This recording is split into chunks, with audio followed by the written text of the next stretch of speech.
ജയുടെ ചുണ്ടിൽ ഒരു ചെറു പുഞ്ചിരി വിരിഞ്ഞു. അഗ്നി. അവൻ തന്റെ താറിന്റെ മുകളിൽ നിന്നിറങ്ങി കയ്യിലുണ്ടായിരുന്ന ബുക്ക് വണ്ടിക്കുള്ളിലേക്ക് വെച്ച് അഗ്നിയെ നോക്കി. ബ്ലാക്ക് കളർ ഷർട്ടും ബീച്ച് കളർ പാന്റും ചേർന്ന ഫോർമൽ ലുക്കായിരുന്നു അവന്റെ വേഷം. നല്ല വെളുത്ത നിറമാണ് അവന്. മുഖത്തൊരു ചെറു ചിരി പോലുമില്ല. ബ്ലാക്ക് കളർ ബ്യൂട്ട് ധരിച്ചിരുന്നു. വലത് കൈയിൽ ഒരു ഇടിവളയും ഇടത് കൈയിൽ ഒരു സ്വർണത്തിന്റെ ബ്രേസ്ലെറ്റും ഉണ്ടായിരുന്നു. ജയെ പോലെ തന്നെ ഷോൾഡർ വരെ നീളമുള്ള മുടിയാണെങ്കിലും അത് ഭംഗിയായി ഒതുക്കി കെട്ടിയിരുന്നു. നന്നായി ഡ്രിം ചെയ്ത താടി അവന്റെ മുഖത്തിന് ഒരു പ്രത്യേക ഗൗരവം നൽകി. ജിം ചെയ്ത ഉറച്ച ശരീരഘടന കൂടാതെ ഒരു ബ്ലാക്ക് സ്പെക്സ് കൂടി ധരിച്ചിരുന്നു. എങ്കിലും അവന്റെ ഏറ്റവും ശ്രദ്ധേയമായത് ആ കാപ്പി കണ്ണുകളായിരുന്നു. എപ്പോഴും ഗൗരവം മാത്രം നിറഞ്ഞിരുന്ന മുഖം. ഒറ്റ നോട്ടത്തിൽ ഒരു ഹിന്ദി ആക്ടറുടെ ലുക്കുണ്ടായിരുന്നു അവനിൽ. അവൻ നേരെ ജയുടെ അടുത്തേക്ക് വന്നു അവനെ പുണർന്നു. ആഹാ, അസുരനും ചെകുത്താനും എന്താ ചേർച്ച, ഒരമ്മ പെറ്റ പോലെ ഉണ്ടല്ലോ. നിധി ഒരു താളത്തിൽ പറഞ്ഞു. I like the adjective devil because I am equal to the devil. അങ്ങനെയല്ലേ ജയ്? അഗ്നി ഗൗരവത്തോടെ ജയ്യെ നോക്കി ചോദിച്ചു. അതിനവൻ കണ്ണ് ചിമ്മി കാണിച്ചതേ ഉള്ളൂ. അതുപോട്ട് അഗ്നി, നീ എന്താ ഇന്ന് ഇത്രയും ലേറ്റ് ആയത്? അവന്റെ ഗൗരവം നിറഞ്ഞ മുഖവും സംസാരം കേട്ട് ഡെവി ചോദിച്ചു. ചെറിയൊരു പണിയുണ്ടായിരുന്നു ഡെവി. പപ്പയുടെ ഓഫീസിൽ ഒരുത്തൻ നമ്മുടെ ശത്രുപക്ഷത്ത് ചെറുതായി ഒന്ന് ചാഞ്ഞു. അതുപോട്ടെ, അവന്റെ ഇഷ്ടം. പക്ഷെ പുതിയ പ്രോജക്റ്റ് മറ്റൊരു കൊടുക്കേണ്ട ആവശ്യമുണ്ടോ? അവൻ ക്രൂരമായ മുഖത്തോടെ ചോദിച്ചു. ഇല്ലടാ, ഡെവി മറുപടി പറഞ്ഞു. കൂടെ നിന്ന് ചതിക്കുന്നവന് ഈ അഗ്നിയുടെ മുന്നിൽ ഒരു ശിക്ഷ മാത്രമേ ഉള്ളൂ, മരണം. അതിൽ കുറഞ്ഞത് അഗ്നി ചെയ്യാറില്ല. ഡെവിയുടെ വാക്കുകളിൽ പോലും ഒരു പകപ്പുണ്ടായിരുന്നു. പക്ഷെ ഒറ്റടിക്ക് കൊല്ലുന്നതും ഈ ചെകുത്താൻ ഇഷ്ടമല്ല. ഞാൻ പുതിയൊരു മരുന്നങ്ങ് കണ്ടുപിടിച്ചു. ശരീരം മുഴുവൻ ലഹരി പടർത്തി ഒരു പ്രത്യേക തരം വൈറസ് ഇഞ്ചക്ട് ചെയ്യും. ശരീരം മുഴുവൻ പുഴുവരിക്കുന്ന പോലെ വേദന. കഴിക്കുന്ന ആഹാരം പോലും ശരീരം സ്വീകരിക്കില്ല. 3-4 ദിവസം കഠിന വേദന, അവസാനം മരണം. അഗ്നിയെ നോക്കുമ്പോൾ ഡെവിയിലും നിധിയിലും അജുവിലും ഒരേ പകപ്പ്. പക്ഷെ ജയുടെ ചുണ്ടിൽ അപ്പോഴും പുച്ഛച്ചിരി മാത്രം. എനിക്കിഷ്ടമായി അഗ്നി. എന്നിൽ നിന്ന് നീ വ്യത്യസ്തമാകുന്നത് ഇതാണ്. എന്റെ ശത്രുവിനെ ഞാൻ പെട്ടെന്ന് കൊല്ലും. ഇഞ്ചിഞ്ചായി കൊല്ലാൻ എനിക്ക് സമയമില്ല, താല്പര്യവുമില്ല. അഗ്നി എപ്പോഴും വ്യത്യസ്തനാണ് ജയ്. ശത്രുക്കളെ ആസ്വദിച്ചു കൊല്ലണം. അഗ്നി ജയോടായി പറഞ്ഞു നിർത്തി. രാവിലെ ക്ലാസ്സിൽ കയറുന്നുണ്ടോ ജയ്? അഗ്നി ചോദിച്ചു. ഇല്ലടാ, ഇംഗ്ലീഷ് അല്ലേ രാവിലത്തെ പീരീഡ്. ഇന്നത്തെ ഭാഗം എനിക്കറിയാം, ജയ് പറഞ്ഞു. ഞാനുമില്ലടാ, അഗ്നി മറുപടിയായി പറഞ്ഞു. എന്നാ പിന്നെ ഞങ്ങളുമില്ല, അജു ചിരിച്ചുകൊണ്ട് പറഞ്ഞു. ക്യാനിൽ പോയി എന്നാ എന്തേലും കഴിക്കാം, അജു അവരോടാ ചോദിച്ചു. അതിനെന്താ, പോകാം അല്ലേ ജയ്? അഗ്നി ചോദിച്ചു. ഒറ്റ വാക്കിൽ അവന്റെ മറുപടിയും എത്തിക്കഴിഞ്ഞു. പോകാം. അവർ ക്യാൻറ്റീനിലേക്ക് നടന്നു. ജയ് ചായ കുടിക്കാത്തത് കൊണ്ട് ഒരു ഓറഞ്ച് ജ്യൂസ് ഓർഡർ ചെയ്തു. അഗ്നി ഒരു കോഫി. ബാക്കി എല്ലാവരും ചായ ഓർഡർ ചെയ്തു. പെട്ടെന്ന് ഒരു പെൺകുട്ടി ജയുടെ അടുത്തേക്ക് വന്നു നിന്നു.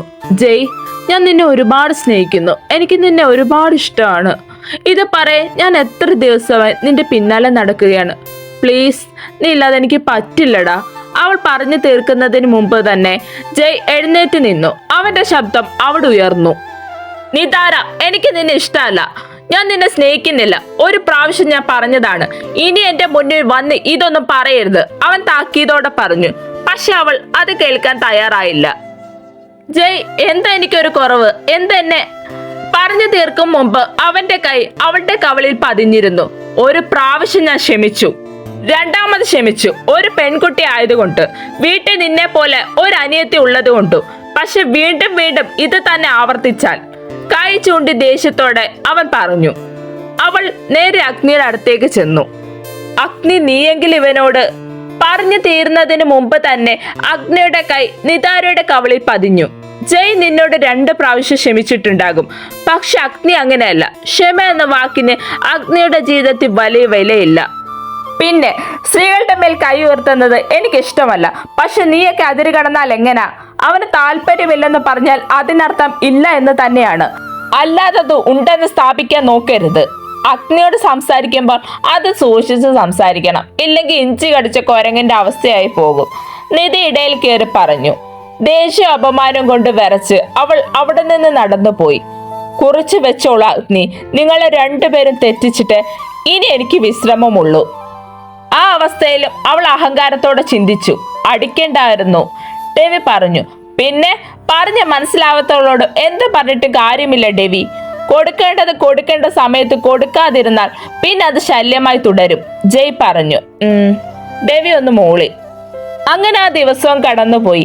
ദിവസങ്ങൾ ആരെയും കാത്തു നിൽക്കാതെ കൊഴിഞ്ഞു പോയിക്കൊണ്ടിരുന്നു. അങ്ങനെ ഒരു ദിവസം അന്ന് ക്ലാസ് കഴിഞ്ഞ് വീട്ടിലേക്ക് പോകാനായി പാർക്കിങ്ങിലേക്ക് വന്നതായിരുന്നു ജയ്. അഗ്നി ക്ലാസ് കഴിഞ്ഞ ഉടനെ തന്നെ പോയിരുന്നു. അവന്റെ അച്ഛന്റെ ബിസിനസ്സിൽ അവനും ഇപ്പോൾ കൂടെ ഉണ്ടായിരുന്നു. അതുമായി ബന്ധപ്പെട്ട ഒരു പ്രസന്റേഷൻ ഉണ്ടായിരുന്നതിനാൽ അവൻ നേരത്തെ ഇറങ്ങി. അവനൊപ്പം നിധിയും പോയിരുന്നു. രവി ആകട്ടെ പപ്പയുടെ മമ്മയുടെ വെഡിങ് ആനിവേഴ്സറി ആയതിനാൽ ഉച്ചയ്ക്ക് തന്നെ പോയിരുന്നു. ജയ് തന്റെ താറ് പാർക്ക് ചെയ്തിടത്തേക്ക് നടന്നു. ആകാശം മുഴുവൻ മഴക്കാറ് നിറഞ്ഞിരുന്നു.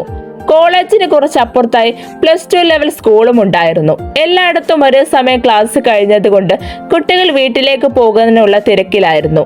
ചിലർ സൈക്കിളിലും, ചിലർ നടന്നും, ചിലർ ബസ്സും കാത്തു നിന്നു. അപ്പോഴേക്കും മഴ ശക്തി പ്രാപിച്ചു. അവൾ തന്റെ പുസ്തകങ്ങൾ നെഞ്ചോട് ചേർത്ത് പിടിച്ചു. മഴ ശക്തിയാകുന്നതിന് മുമ്പ് വീട്ടിലെത്താൻ ഓടുകയായിരുന്നു. കരിനീല നിറത്തിലുള്ള പട്ടുപാവാടയായിരുന്നു അവളുടെ വേഷം. വെളുത്ത നിറമായതിനാൽ ആ പട്ടുപാവാട അവൾക്ക് അതിമനോഹരമായി ഇണങ്ങുന്നുണ്ടായിരുന്നു. പാവാട പൊക്കിപ്പിടിച്ചുകൊണ്ടായിരുന്നു അവളുടെ ഓട്ടം. അതിനാൽ അവളുടെ വെളുത്ത നിറമുള്ള കാൽപാദങ്ങൾ വ്യക്തമായി കാണാമായിരുന്നു. ക്ലാസ് കഴിഞ്ഞ ഉടനെ മഴ പെയ്യുമെന്ന തോന്നലിൽ ജയ് വണ്ടിയെടുത്ത് മുന്നോട്ട് വന്നപ്പോഴാണ് തന്റെ വണ്ടിക്ക് മുന്നിലൂടെ ഒരു പെൺകുട്ടി ഓടി വരുന്നത് കണ്ടത്. പെട്ടെന്ന് ബ്രേക്ക് ഇട്ട് വണ്ടി നിർത്തി. ദേഷ്യത്തോടെ എന്തോ വിളിച്ചു പറയാൻ പോകുന്നതിന് മുമ്പ് അവന്റെ ശ്രദ്ധ പതിഞ്ഞത് അവളുടെ കൊലുസിലേക്കായിരുന്നു. അവൾ ഒന്നും ശ്രദ്ധിക്കാതെ മുന്നോട്ടോടി. കൊലുസിന്റെ കിലുക്കം കേട്ട നിമിഷം അവന്റെ നെഞ്ച് വല്ലാതിരിക്കുന്നത് പോലെ അവന് തോന്നി. അവൻ ആദ്യം നോക്കിയത് അവളുടെ വെളുത്ത കാൽപാദത്തിൽ ചുറ്റിപ്പിടിച്ചിരിക്കുന്ന മുത്തുകളുള്ള വെള്ളിക്കൊലുസിലേക്കായിരുന്നു. പിന്നീട് കുറച്ചുകൂടി മുകളിലേക്ക് നോക്കിയ അവന്റെ ശ്വാസം ഒരു നിമിഷം നിലച്ചുപോയി. മഴ പെയ്യുകയായിരുന്നു. പുസ്തകങ്ങൾ നെഞ്ചോട് ചേർത്ത് പിടിച്ച് ഓടി വരുന്ന ഒരു പെൺകുട്ടി. അവൾക്ക് പിന്നാലെ വന്ന മറ്റൊരു പെൺകുട്ടി അവളെ അമ്മോ എന്ന് വിളിച്ചു. അവൻ കണ്ണിമ വയ്ക്കാതെ അവളെ നോക്കി നിന്നു. അവളൊന്ന് തിരിഞ്ഞു നോക്കി. അമ്മോ! അവളുടെ കൂട്ടുകാരി പാർവതി എന്ന പാറു അവളെ വിളിക്കുകയായിരുന്നു. എന്റെ പെണ്ണ്. അവൻ പോലും അറിയാതെ ആ പേര് ജയുടെ ഹൃദയത്തിൽ പതിഞ്ഞുപോയി. അവൻ അവളെ അടിമുടി നോക്കി. ആ പട്ടുപാവാടയിൽ അവൾ അതീവ സുന്ദരിയായിരുന്നു. നല്ല വെളുത്ത നിറം, ഇടുപ്പോളം നീളമുള്ള കട്ടിയുള്ള മുടി പിന്നെ ഇട്ടിട്ടുണ്ട്. കണ്ണുകൾ കരിമഷിയാൽ നീട്ടി എഴുതിയിരിക്കുന്നു. 2 കൈകളിലും കരിനീല കുപ്പിവളകൾ, ഒരു കറുത്ത പൊട്ടും അതിനു മുകളിൽ മഴനനവിൽ അലിഞ്ഞ ചന്ദനക്കുറയും, കാതിൽ കറുത്ത ജിമിക്ക് കമ്മൽ, മുടി നിറയെ മുല്ലപ്പൂ, ലിപ്സ്റ്റിക്ക് തൊടാത്ത ചുമന്ന ചുണ്ടുകൾ, കാൽപാദത്തിൽ മുത്തുകളുള്ള വെള്ളിക്കൊലസ്.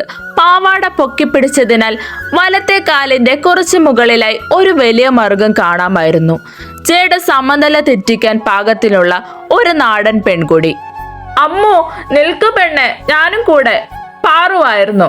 പാറു, വീട്ടിലേക്ക് ആകെ ഒരു ബസ് മാത്രമേ ഉള്ളൂ. അത് കിട്ടിയില്ലേ എങ്ങനെ പോകും? വീട്ടിലേക്ക് 5-6 കിലോമീറ്റർ ഉണ്ടല്ലോ. താമസത്തിൽ അമ്മ എന്നെ വഴക്കു പറയും. വീട്ടിൽ ജോലിയും കിടക്കുന്നു, അവൾ വിഷമത്തോടെ പറഞ്ഞു. അത് നിനക്ക് പറ്റില്ലെന്ന് പറയാൻ മിടുക്കില്ലാത്തത് കൊണ്ടാണ് പെണ്ണെ. അങ്ങനെ ഓരോന്നും പറഞ്ഞുകൊണ്ട് അവർ അവന്റെ വണ്ടിയുടെ അടുത്തൂടെ നടന്നു നീങ്ങി.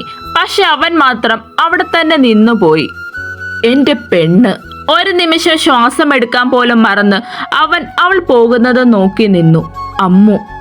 അവന്റെ ഹൃദയം ആ പേര് മന്ത്രിച്ചുകൊണ്ടിരുന്നു. എന്റെ ദേഷ്യത്തെ ഒരു പരിധിവരെ നിയന്ത്രിക്കാൻ ഇവൾക്ക് കഴിയും. പക്ഷെ പെണ്ണും വളരെ ചെറിയ കുട്ടിയാണല്ലോ. എന്റെ മാത്രം കുഞ്ഞിപ്പെണ്ണ്, ഈ അസുരന് വേണ്ടി ജനിച്ച എന്റെ കുഞ്ഞിപ്പെണ്ണ്. മരണത്തിനല്ലാതെ മറ്റൊന്നിനും ഞാൻ അവളെ വിട്ടുകൊടുക്കില്ല. അവൾ പോകുന്നത് നോക്കി അവൻ നിന്നു. അവൾ ഒരുപാട് കുഞ്ഞല്ലേ. താൻ അവളെ സ്നേഹിക്കുന്നത് ശരിയാണോ? പക്ഷെ അവൾ കണ്ണിൽ നിന്ന് മാഞ്ഞാലും മനസ്സിൽ നിന്ന് മാഞ്ഞു പോകുന്നില്ല. My little princess. അന്ന് അവൾ പതിഞ്ഞത് അവന്റെ ഹൃദയത്തിലായിരുന്നു.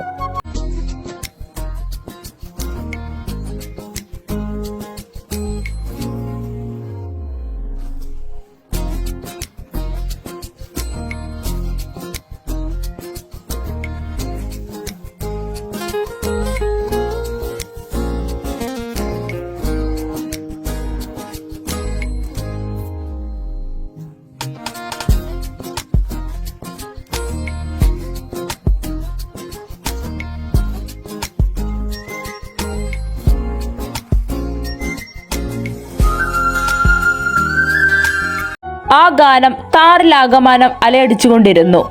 അവന് വേണ്ടി പാടുന്ന പോലെ ജയ്ക്ക് തോന്നി. അവൻ സീറ്റിൽ ചാരിക്കിടന്ന് ആ ഗാനം ആസ്വദിച്ചു.